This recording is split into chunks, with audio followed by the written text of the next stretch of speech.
Demo of the day. Ah, well, that's fantastic. Thank you. And I'll try and go through some of the features. I know Marcus has talked to you a lot about it, but It drives really well. we'll go through some of this. This is part of bringing the internet to the vehicle, the system that we're evaluating from Automatics. It shows has internet connectivity right now. I can select the kind of charge that I want when I get home. If I want a clean charge, I can select the start time or the stop time for it. If you go back to battery, you can, let's say smart charge, clean charge here. When we get back to the office, let's say if you want to make a bunch of notes as to what you want to do in Google with your Google Calendar, you can directly link to that with here because of the internet connection. And so when you make notes about shopping notes and that kind of thing, You can send it to the vehicle? well, it's already connected, so it's not anything that you have to do extra. Now this is not letting me So from a web browser you can get to some sort of login that your car will receive. That's correct. Wow. And this may not, yeah, see, here's my live schedule on a Google Calendar. Wow. So if I wanted to go to lunch here, it would give me directions. Oh my gosh. It would bring up notes that I may have already typed in. Are you going to have a lockout for in-car use or in-motion use? Are they going to make you do that? You know, the lawyers may end up doing something like that for sure. Yeah. I hope not. But we'll see.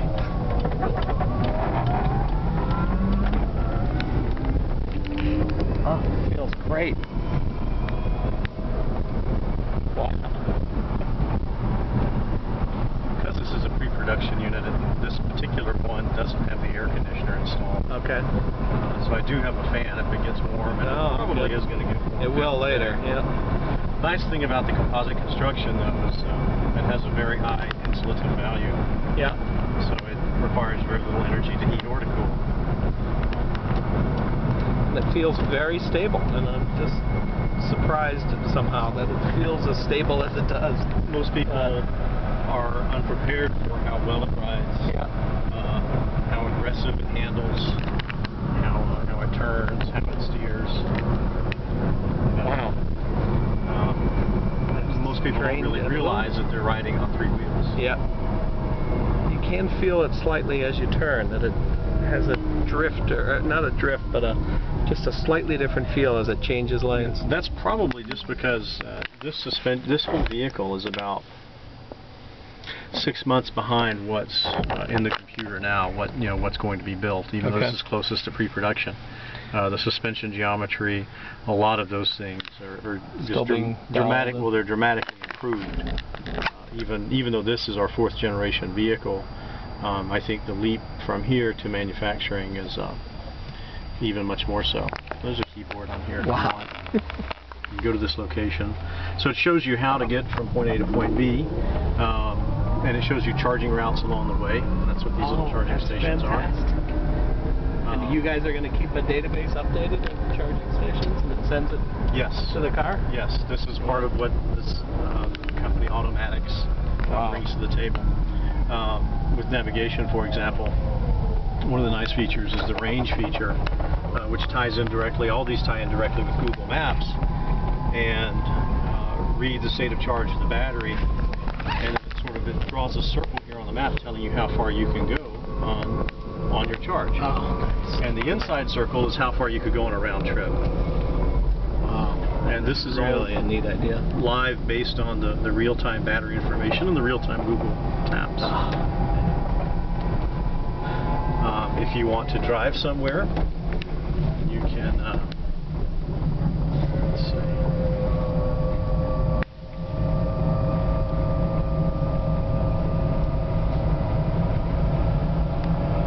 Make sure I don't hit anybody.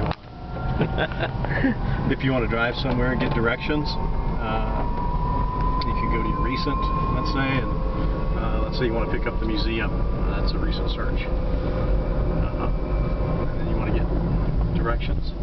You can pick the fastest route Yep. Scenic route. Scenic route, or unique to EVs, the greenest route. Green route. And so that takes in a bunch of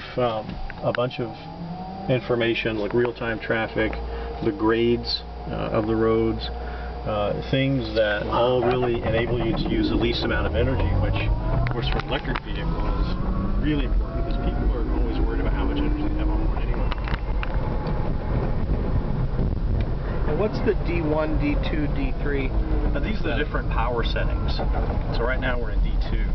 It's a good all-around mix of economy and performance. This is normal. And you switch on the fly? You can. D1 is economy, and D3 is power.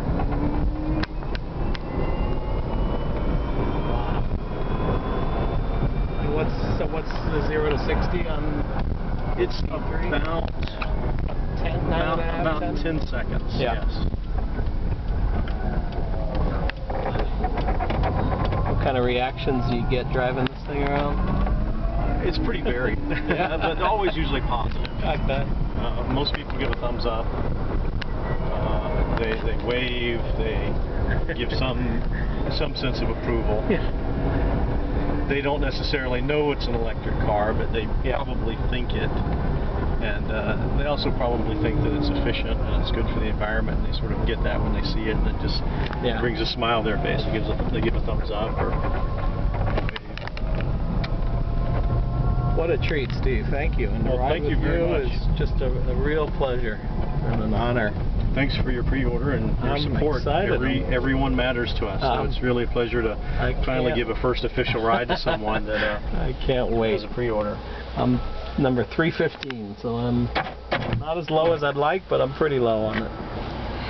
That's fantastic. Wow, what an experience.